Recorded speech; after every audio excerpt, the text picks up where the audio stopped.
Merci d'être sur la télévision. Labari pour le journal de ce mardi 19 novembre 2024.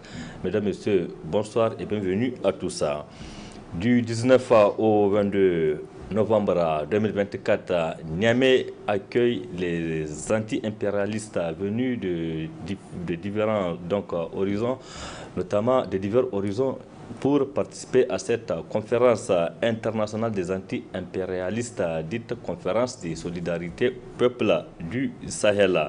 Elle est placée sous le thème pour l'unité anti-impérialiste, paix et amitié entre le peuple. Cette conférence est organisée par Panafricanist Today et WAPO, sous le parrainage du président du Conseil national pour la sauvegarde de la patrie, le général de brigade Abdrahman Tchani, et c'est le Premier ministre de l'économie et des finances Ali Mohamed Lamine Zen qui a officiellement lancé les travaux de cette rencontre internationale ce matin au centre de conférence internationale Mahatma Gandhi de Niamey. Le résumé avec nos reporters sur place à Nafisa Yahya et Sadou Doumi. C'est d'abord le gouverneur de la région de Niamey, le général de brigade Assouman Abdou Harouna, qui a pris la parole en premier pour souhaiter la chaleureuse bienvenue aux participants à cette importante cérémonie marquant l'ouverture des travaux de la conférence de solidarité avec les peuples du Sahel, placée sous le signe pour l'unité anti-impérialiste, paix et amitié entre les peuples. À l'occasion de la conférence de solidarité avec les peuples du Sahel, qui regroupe aujourd'hui des dirigeants politiques progressistes, des syndicats et des partis de gauche, des diverses organisations des 4 coins du monde, ainsi que des amis internationaux du panafricanisme autour du thème pour l'unité anti-impérialiste, paix et amitié entre les peuples. Chers invités, chers amis panafricanistes, recevez les salutations fraternelles et les encouragements de son Excellence, le général de brigade Abdrahman Tchani, président du CNSP et chef de l'État, de son Excellence Ali Lamine Mohamed Zen, Premier ministre, ministre de l'économie et des finances, des membres du CNSP et du gouvernement de la République du Niger. Plusieurs organisations internationales panafricanistes et anti-impérialistes à l'image du Pan-Africanism Today, l'Assemblée internationale des peuples et l'Organisation des peuples de l'Afrique de l'Ouest WAPO ont tenu à répondre présentes à cette rencontre pour témoigner leur solidarité au peuple du Sahel. Pour parler en particulier du peuple du Niger, que de prodiges ce peuple a accompli en à peine un an. Organiser la résistance populaire contre la guerre déclarée contre votre pays. Organiser la résistance contre les mesures illégales, inhumaines, illégitimes prises par la CEDEAO contre votre pays. Faire le siège de l'ambassade de France, du camp français à Niamey, mettre tour à tour au dehors les troupes d'occupation françaises et ensuite américaines et leurs alliés, l'expérience des comités ou groupes de soutien populaire, des quartiers de ville, des villages serviront à coup sûr de leçon pour les autres peuples africains que seule la mobilisation d'un peuple peut aboutir à tout. Le président du comité national de l'organisation, c'est le lieu de féliciter tous ceux qui ont contribué à la réussite de cette rencontre panafricaine. Prenant la parole au nom des organisations panafricanistes locales, de la société civile nigérienne et des organisations de soutien au CNSP et à l'AES, Abdrahman Oumarou a lui accentué son allocution sur les réalisations du CNSP avant de rendre un hommage au vaillant peuple du Niger. C'est le lieu pour moi d'évoquer le camarade général de brigade Abdrahman Tchani, président du Conseil national pour la sauvegarde de la patrie, chef de l'État, et ses compagnons d'armes du CNSP qui sont en train de tracer la voie irréversible, je dis bien irréversible, de notre indépendance véritable. Camarade président, vous avez accompli le rêve de tout Nigérien. Camarade président, vous avez fait de notre Niger le porte-flambeau de l'Afrique. Camarade président, vous avez fait de notre somptueuse capitale Niamey l'épicentre des libertés. Camarade président, permettez-moi de rappeler quelques-uns de vos faits qui sont à jamais gravés dans la mémoire collective des Nigériens. Avec vos frères d'armes du CNSP, vous avez bouté hors du Niger les forces françaises. En ouvrant les travaux de ces assises, le Premier ministre représentant le président du Conseil national pour la sauvegarde de la patrie, chef de l'État, a rappelé les défis auxquels le Niger a fait face dans la lutte contre l'impérialisme avant de saluer la résilience du peuple nigérien. Pays de l'interland, c'est-à-dire un pays qui n'a pas accès à la mer. Notre pays a vu ses voies d'approvisionnement terrestres et aériennes fermées, ses avoirs financiers confisqués et séquestrés. La fourniture d'énergie électrique était suspendue. Même l'accès aux médicaments était également bloqué. Pire, une guerre en gestation devait nous être livrée. Malgré ces privations et leurs conséquences désastreuses sur la vie, sur notre existence, le peuple nigérien est resté debout et déterminé. Refusant de courber les chines, notre peuple a fait l'admiration des peuples du monde entier par cet exemple d'unité. C'est l'histoire d'une Afrique libre et indépendante qui est en train de s'inscrire dans la confédération de l'Alliance des États du Sahel. Ainsi, pour l'unité anti-impérialiste, la paix et l'amitié entre les peuples, c'est plusieurs panels qui seront animés au cours des 3 jours que vont durer les travaux de la conférence anti-impérialiste de Niamey. Niamey dispose depuis quelques jours, Nafissa Yaya, une brigade de mœurs. Elle est déjà opérationnelle. Cette brigade a pour, entre autres missions, de mettre fin aux délinquances des jeunes et de lutter contre certaines pratiques qui ne cadrent pas avec les réalités socio-culturelles des sociétés nigériennes. Une décision des autorités de la région de Niamey est vivement saluée dans ce reportage signé Ismaël Moumouni et Ibrahim Abdou. Lutter contre la dépravation des mœurs à Niamey, c'est ce qui a conduit le gouverneur de la région à créer une brigade des mœurs. Cette dernière sous-entend les valeurs cardinales qui harmonisent la vie en société. Les jeunes, qui sont d'ailleurs considérés comme acteurs principaux de la dépravation des mœurs, saluent cet arrêté du gouverneur à travers le Conseil national de la jeunesse, CNJ. Le gouverneur a pris une mesure salutaire et d'ailleurs cette mesure s'ajoute à beaucoup de mesures qu'elle a pu prendre, notamment la lutte contre le fait que les voies publiques, les artères de la ville de Niamey soient envahies par les mendiants. Donc cette décision vient s'ajouter à la mesure prise par le gouverneur de prendre des mesures pour que la ville de Niamey soit débarrassée de tout ce qui est mendiant ambulant. Et aujourd'hui, il vient de prendre une autre décision importante qui a salué à juste titre, qui est à encourager, parce que il faut que dans notre société, les valeurs cardinales, les valeurs d'antan, ce que nous avons hérité de nos grands-parents, de nos ancêtres, soient respectés. Nous sommes une société bien éduquée, une société qui a des mœurs, qui a des valeurs, qui a aussi de grandes responsabilités qui doivent revenir. La gestion familiale incombe au chef de foyer et c'est un bon responsable administratif de la région que le général de brigade Asman Abdou Harouna a pris cette décision, un acte hautement apprécié par l'association islamique du Niger. Ce qui se passe dans la ville de Niamey et dans les grandes villes, ça ne doit pas honorer. C'est contraire à nos valeurs sociales. C'est contraire à ce que les gens connaissent. Donc, nous attendons cela et nous savons que cela va se passer. Pour nous, les musulmans du Niger, pour nous, l'association islamique du Niger, c'est quelque chose que nous attendons et que nous savons que ça viendra. Donc nous disons bonne chance pour le CNSP, bonne chance pour le gouverneur de la ville de Niamey, bonne chance pour tous les décideurs.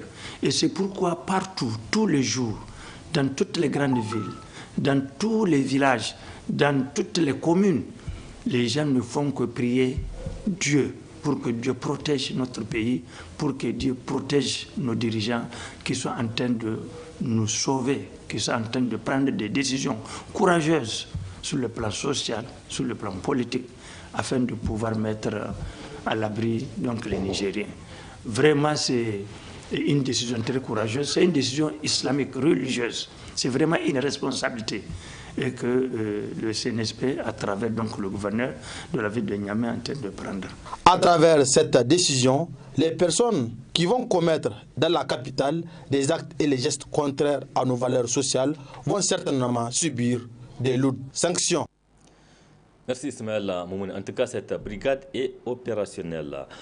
Notre rubrique santé de ce jour va porter sur la méthode préventive de la lèpre. Parmi donc les préventions de cette maladie figure le dépistage. Nous explique Dr Gado Moussa, il est le coordinateur du Centre national de la lutte contre la lèpre. On l'écoute. Dans le volet prévention de la lutte contre la lèpre, la prévention c'est aussi de promouvoir toutes les actions qui vont concourir à dépister précocement la lèpre, avant que les jeunes ne tombent dans la phase terminale avec les séquelles invalidantes. Donc le dépistage précoce est la meilleure prévention. Et qu'est-ce qu'il faut faire dans le dépistage précoce? La sensibilisation est un volet important. Il faut que les gens puissent comprendre les enjeux de cette maladie-là pour qu'ils puissent accéder aux formations sanitaires aux besoins, n'est-ce pas? Pour éviter la stigmatisation dans la population, dans la communauté, où on pense que la lèpre, c'est le mauvais sort, c'est après avoir juré sur le Coran, c'est après avoir mangé certains types d'aliments, n'est-ce pas? Tout ça, ce sont des préjugés qui ne conduisent pas au dépistage précoce. Donc il faut sensibiliser la population à travers ces préjugés-là et également renforcer le dépistage précoce à travers la formation du personnel. Ça, c'est le volet sensibilisation. Le deuxième volet, les stratégies qui sont promues pour pouvoir faire le dépistage précoce. Il y en a deux.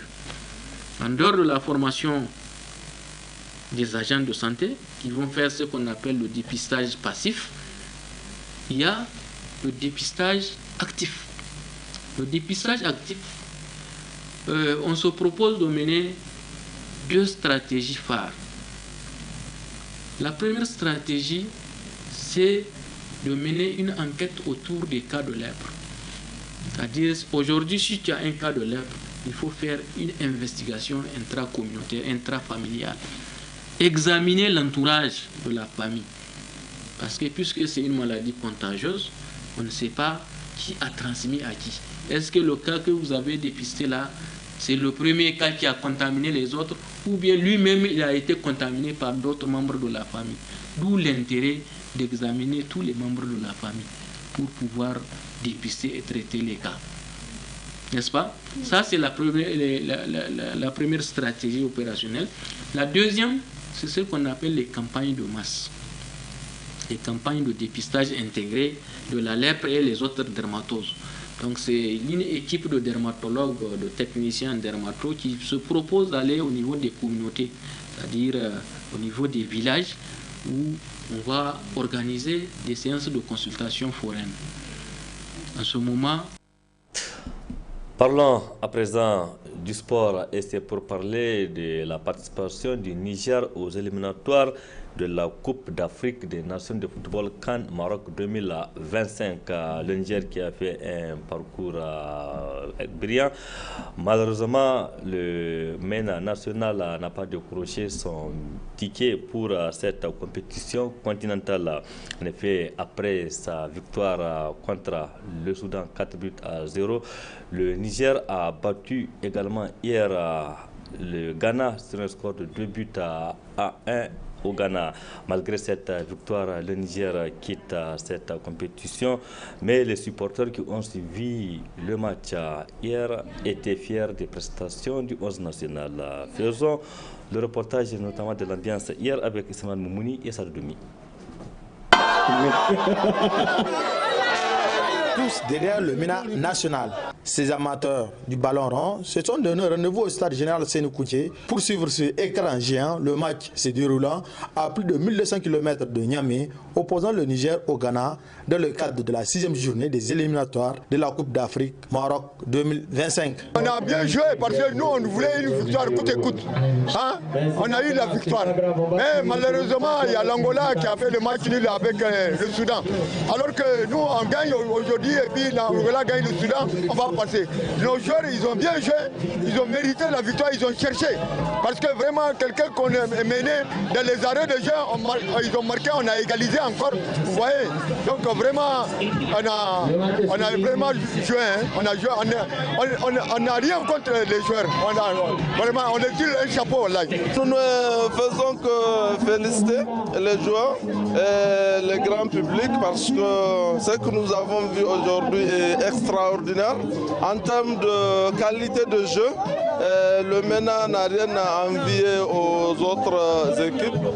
Mais comme vous le savez, le football est fait comme ça. On peut gagner, c'est sur des détails. On peut gagner, mais quand on n'a pas son destin en main, cette victoire peut être très courte des fois. Donc c'est ce qui s'est passé. Et nous pensons que le plus important a été fait par les joueurs. Ils ont mouillé les maillots, ils ont montré du beau football. Et nous qui sommes supporters, nous ne pouvons être que fiers. Cette 6e journée est également la dernière journée des éliminatoires de la CAN 2025. Ces supporters se sont exprimés sur la prestation du MENA au cours de ces éliminatoires. Non, je ne suis pas dessus, vu qu'on a vraiment bien joué. Mais prochainement, il faut se dire que les qualifs se jouent sur les matchs allés. Donc voilà. Vraiment, je tiens à remercier les joueurs qui ont vraiment mouillé les maillots. Et comme on a su le voir, c'est des joueurs qui jouent dans leur championnat, qui ont été appelés en équipe nationale. On veut vraiment que demain, dans les sélections, que ça soit pareil. C'est vraiment un cri de cœur. On a vu tous les joueurs qui ont été sélectionnés lors de cette phase retour, à savoir le match contre le Soudan et le match contre l'Angola. Tous les joueurs ont des compétitions dans leurs jambes. Et on a vu aujourd'hui ce qu'ils nous ont donné comme prestation. La prestation du MENA, pour être très concret et juste, c'est de haut et de bas. Vous savez, dans ce genre de tournoi qualificatif, si vous manquez les premières occasions, ça veut dire que si vous ratez les premiers matchs déjà, c'est très difficile, même si par après on rattrape. Parce que le tournoi, la qualification se gagne sur les premiers matchs. Et très malheureusement, MENA a pêché sur les premiers matchs. Et la conséquence, aujourd'hui, on l'a vu, malgré sa victoire et sa très belle prestation, malheureusement, le Soudan de l'autre côté a fait un match nul qui l'arrangerait, mais malheureusement qui ne nous arrange pas. Malgré cette belle victoire du MENA, le Niger n'a pas pu se qualifier à cause du match nul entre l'Angola et le Soudan, qui sont ainsi qualifiés. Avec 14 points, l'Angola occupe la première place de la poule F, suivi du Soudan avec 8 points. Ensuite, le Niger avec 7 points et le Ghana 4e avec 3 points. Merci Ismaël Moumouni et félicitations donc au 11 national. Sport encore, la Confédération africaine de football CAF organise une session de formation sur l'officier média. C'est le centre technique de la Fédération nigérienne de football, la FENIFOOT, qui sert de cadre pour cette session destinée aux amateurs du football. D'autres précisions avec Silman Mohamed, il est membre de la Fédération nigérienne de football. Effectivement, cette formation s'inscrit dans le cadre de l'organisation du championnat d'Afrique scolaire de la zone UFOA-B. Vous savez que l'UFOA-B, c'est une des zones de l'Afrique de l'Ouest qui comporte le Ghana, le Nigeria, le Togo, le Bénin, le Niger, le Burkina Faso et la Côte d'Ivoire, les 7 pays qui font des activités de façon géographique et qui sont concernés. Donc ce championnat d'Afrique est organisé à Niamey. Tous les pays sont présents, sauf le Togo malheureusement. Donc au-delà de la compétition qui, elle, va se jouer sur le terrain et qui va concerner les filles et les garçons de moins de 15 ans, l'UFOA-B et la CAF ont trouvé nécessaire d'organiser plusieurs autres activités connexes afin qu'il y ait un héritage, principalement pour le pays organisateur. Vous avez par exemple une formation en direction des jeunes entraîneurs. C'est important pour gérer les sélections, les équipes sur le plan technique. Vous avez également une formation à la direction des jeunes arbitres, parce qu'il faut quand même créer des vocations pour que l'arbitrage également ait des ressources humaines demain. Et vous avez une autre formation sur le safeguarding. Le safeguarding, c'est un concept qui a été créé par la FIFA et qui concerne en fait tout ce qui est protection de l'enfance, parce que nous avons affaire à des enfants. Là, actuellement, ce sont des moins de 15 ans, mais c'est également valable pour les moins de 17 ans et pour les moins de 20 ans. Vis-à-vis des apprenants, vraiment, nous formulons l'espoir que cette formation sera très utile. D'abord, en ce qui concerne la Fédération nigérienne de football, cela va nous aider à avoir des ressources humaines de qualité. Il y en a déjà qui sont formés, mais vous savez, en matière de formation, ce n'est jamais de trop. On a besoin de renforcer leurs capacités afin qu'ils exercent cette fonction d'officier média pour aider la FENIFOOT à professionnaliser ces compétitions, parce que l'aspect médiatique, l'aspect information est très important, n'est-ce pas? Et de l'autre côté, nous formulons le vœu également que les jeunes apprenants qui proviennent de l'ESCOM, École supérieure des sciences de la communication et des médias, puissent également profiter de ces moments pour apprendre. Cela va beaucoup les aider dans leur formation académique, mais comme c'est également un cadre d'échange et d'interactivité, nous sommes sûrs que les uns et les autres vont apprendre les uns des autres pour que mutuellement on s'enrichisse pour le bien commun. C'était là Silman Mohamed, membre de la Fédération nigérienne de football, sur la session de formation sur la fonction d'officier média qui a débuté ce mardi au niveau du centre technique de la Fédération nigérienne de football, la FENIFOOT, et cette session de formation qui est destinée aux amateurs du football va durer 5 jours. Point final de cette édition. Merci à vous de l'avoir suivi. Restez en compagnie du programme de la télévision La Barry. Excellente nuit à toutes et à tous. Bonsoir.